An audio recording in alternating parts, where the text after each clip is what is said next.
Everyone, जैसा कि मैंने आपको हमेशा बताया है कि जेईई मेंस में पेपर को अटेम्प्ट करने के लिए सबसे इम्पॉर्टेंट बात ये होती है कि आपको पता होना चाहिए कि किस क्वेश्चन में क्या चीज़ यूज़ करनी है। तो हो सकता है कि आप क्वेश्चन को विद इन सेकेंड्स अप्रोच कर सकें, और ऐसे हम बहुत सारे क्वेश्चंस पहले भी देख चुके हैं और आगे भी देखेंगे कि कैसे हम जेईई मेंस के क्वेश्चन को विद इन सेकेंड्स या with in a minute crack कर सकते हैं।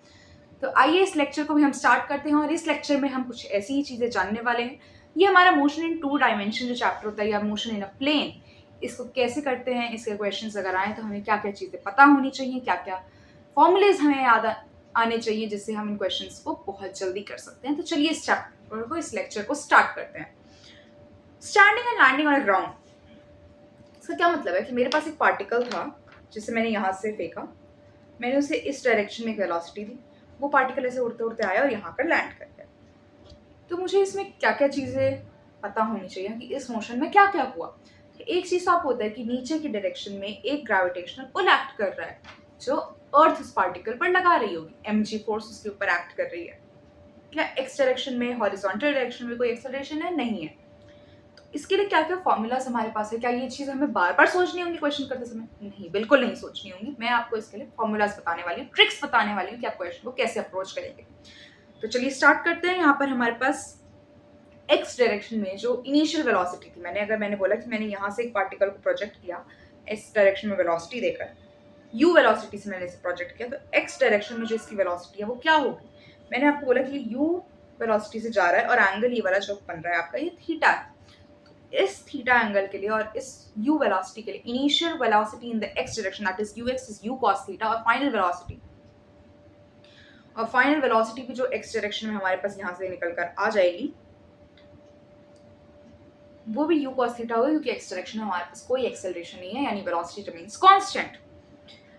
हमारा टाइम पीरियड क्या हुआ? मैंने आपको बताया था यहाँ से एक पार्टिकल था जो यहाँ से उड़कर यहाँ तक गया, तो इसका टाइम पीरियड क्या हुआ, कितना टाइम लगा इसको यहाँ से यहाँ जाने में? तो ये 2u sin थीटा बाई जी होता है। इसकी डेरिवेशन हुई है। अगर आपको डेरिवेशन चाहिए तो मुझे कमेंट बॉक्स में ज़रूर बताइएगा, नहीं तो ये फॉर्मूलाज तो आपके लिए बहुत हेल्पफुल होने ही वाले हैं। तो इसका टाइम पीरियड होता है 2u sin theta by g, h max, maximum height. मैंने जैसे आपको ये मोशन दिखाया था, ये पैराबोलिक मोशन था, इस ऐसे गया और ऐसे चला गया। तो ये जो यहाँ पे मैक्सिमम हाइट अटेन हो रही थी, ये मैक्सिमम हाइट कितनी है? तो ये होती है u square sine square theta by 2g। और आर इज द रेंज, ये इसने हॉरिजॉन्टल कितनी डिस्टेंस, हॉरिजॉन्टल स्पैन जो इसने कवर किया इस मोशन के ड्यूरिंग, तो ये कितना होता है? ये होता है u square sine 2 theta by g, या 2ux uy by g. ux uy क्या है? तो हॉरिजॉन्टल डायरेक्शन में इसकी वेलोसिटी और वर्टिकल डायरेक्शन में इसकी वेलोसिटी। और कौन सी वेलोसिटी? तो इनिशियल वेलोसिटी। ठीक है, अब हम एक बार जेईई मेन 2026 का एक क्वेश्चन देख लेते हैं। Two identical bodies projected at the same speed at two different angles cover the same horizontal range are. मुझे यहाँ पर बताया हुआ है कि दो बॉडीज है मेरे पास, दोनों आइडेंटिकल हैं, they are projected at the same speed, दोनों को सेम इनिशियल वेलोसिटी यू दी है एट डिफरेंट एंगल्स, दोनों का एंगल ऑफ प्रोजेक्शन अलग अलग है। Cover the same horizontal distance, मतलब ये रेंज जो इसने कवर किया, हॉरिजॉन्टल स्पैन, फॉर एग्जांपल यहाँ से वेलोसिटी प्रोजेक्ट है, यहाँ पर आप ये लैंड करने वाले, ठीक है।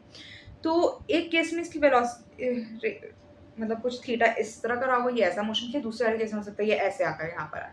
तो रेंज दोनों की सेम है, इनिशियल वेलोसिटी दोनों की सेम थी, but angle of projection different था। If the time of flight of these bodies are 5 seconds and 10 seconds respectively, then the value of r is, g की वैल्यू हमें 10 दे दी है। अब यहाँ पे करना क्या है? सबसे पहले तो ना आपको एक बात पता होनी चाहिए, दिस इज अ फैक्ट। और ये फैक्ट कैसे? तो फॉर्मूला से ही मैं भी आपको दिखाऊंगी कैसे आ रहा है। जब आपको रेंज सेम दी हुई होती है और इनिशियल वेलोसिटी भी सेम बताई हुई है क्वेश्चन, तो इट इज़ अ फैक्ट कि यहाँ पे जो ये दोनों एंगल्स आ रहे हैं ना, they are complementary to each other, मतलब इन दोनों का सम 90 डिग्री आएगा। एक एंगल अगर 30 डिग्री था तो दूसरा फॉर श्योर 60 डिग्री आएगा। ठीक है, और ये कैसे आता है? तो ऊपर एक बार हम फॉर्मूला को देख लेते हैं क्या था। मैंने आपको बोला कि रेंज सेम है, राइट? अगर ux और uy इंटरचेंज हो जाए देन वी आर डन। क्यों? क्योंकि इस केस में हमारे पास ux और uy अगर इंटरचेंज हो जाते हैं, मतलब u cos 30 degree is equal to u sin 60 degree, right? ये दोनों अगर इंटरचेंज हो जाए तो भी हमारे पास ये चीज आ जाएगी। This is simple mathematics. तो ये हमारे पास इस तरह का कुछ डायग्राम बन गया कि पहली वेलोसिटी, पहले को हमने यहाँ थीटा एंगल से प्रोजेक्ट किया यू वेलोसिटी से, दूसरे को हमने यू वेलोसिटी से 90 माइनस थीटा का एंगल प्रोजेक्ट किया। एक का मोशन इस तरह का हुआ, एक का मोशन इस तरह का हो गया। Time period 2u sin theta by g. तो थीटा क्या था यहाँ पे, angle of projection, angle with the horizontal. इस बात को ध्यान रखना, ये मिस्टेक हो जाती है। इन चीज़ों को आपको ध्यान रखना है कि आपको ये मिस्टेक नहीं करनी है। आपको यहाँ पे थीटा जो लेना है, यहाँ पे जैसे 90 माइनस थीटा, तो please don't put theta in place of 90 minus theta. You have to be sure कि आपको यहाँ पे थीटा वो डालना है जो एंगल आपकी प्रोजेक्शन इस डायरेक्शन में मैंने प्रोजेक्ट किया, तो ये हॉरिजॉन्टल के साथ, दिस इज द हॉरिजॉन्टल, इसके साथ जो एंगल ये बन रहा है दिस इज थीटा। और रेंज होती है 2u sin theta cos theta by g या u square sin 2 theta by g. तो यहाँ पे मैंने दोनों फॉर्मूले लिख दिए हैं। अब देख लेते हैं फर्स्ट बॉडी के लिए हमें क्या बताया था इन्होंने कि टाइम फर्स्ट बॉडी के लिए 5 सेकेंड्स है,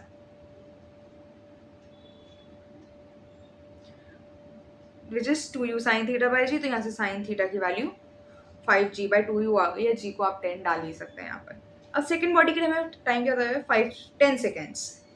तो अब मैंने क्या डाला 2u sin थीटा, थीटा की जगह यहाँ पे 90 माइनस थीटा आएगा। क्यों आएगा, क्योंकि 90 minus theta is the angle made by the body या with the angle, it is the angle of projection of that second body.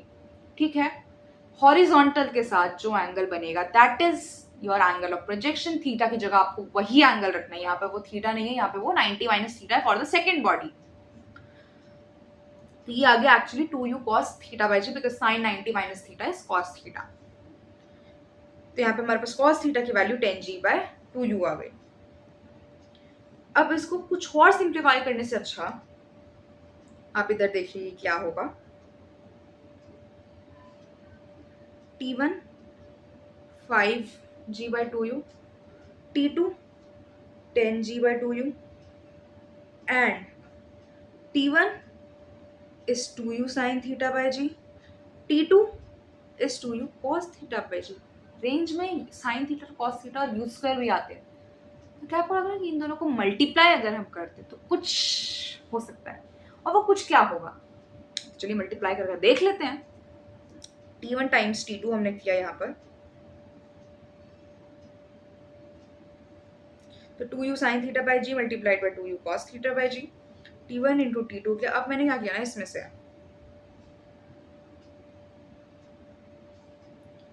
मैंने ये वाला 2 और ये वाला g बाहर ले लिया। क्यों लिया, अच्छा नहीं लेते हैं, कोई बात नहीं, आप सीधा मल्टीप्लाई कर दो, आई हैव नो इश्यूज। अब आपको यहाँ पे दिखने लगेगा 4u square sine theta cos theta by g square. इसमें से आप रेंज बना सकते हैं, range is 2u sine theta cos theta, 2u square sine theta cos theta by g. तो इसको जब आप यहाँ पे रेंज बनाएंगे तो ये 2 बाई जी का फैक्टर एक एक्स्ट्रा आएगा, इसको मल्टीप्लाई करेंगे। t1 t2 की वैल्यू आपको पता है 50, आपको g की वैल्यू पता है 2 की वैल्यू तो 2 है ही, तो क्या यहाँ से आप रेंज नहीं निकाल सकते। रेंज इज 250 मीटर्स की कैलकुलेशन आप perform can you get the range is 250 metres. This is option number A. सो क्या मतलब इससे हमारा टेक अवे क्या हुआ, इस क्वेश्चन को करने के बाद हमें सबसे पहले तो ये पता लगा कि आपको क्वेश्चन को पढ़ना है, उसमें आपको देखना है कि क्या क्या चीज़ें आपको गिवन है और क्या फाइंड आउट करना है, और जो गिवन है उसको कैसे एक्सप्रेस करना है, और जो फाइंड करना है उसको कैसे हम उस गिवन में से ही एक्सट्रैक्ट कर सकते हैं। देखिए यहाँ क्वेश्चन में ही आंसर गिवन था, बट बात यही थी कि आपको इसे मैनिपुलेट करना आना चाहिए, आपको पता होना चाहिए कि इसे किस ऑर्डर में आपको लिखते जाना है। नहीं तो कई बार क्या होता है कि सब लोग एग्जाम टाइम में थोड़ा सा प्रेशर ज़्यादा रहता है, तो आप उस क्वेश्चन को किसी और तरह से अप्रोच करने लगते हैं, कुछ और करने लगते हैं, कुछ एडिशन सब्ट्रैक्शन किया किसी तरह से कुछ करके आंसर गए, बट उसमें आपका टाइम भी वेस्ट होता है और कई बार आंसर भी नहीं आता है, कई बार आंसर गलत भी हो जाता है। तो एग्जाम में आपका टेम्परामेंट कैसा होना चाहिए इस पर भी मैं आगे लेक्चर्स बनाती रहूंगी, मेरे साथ जुड़े रहें। Thank you.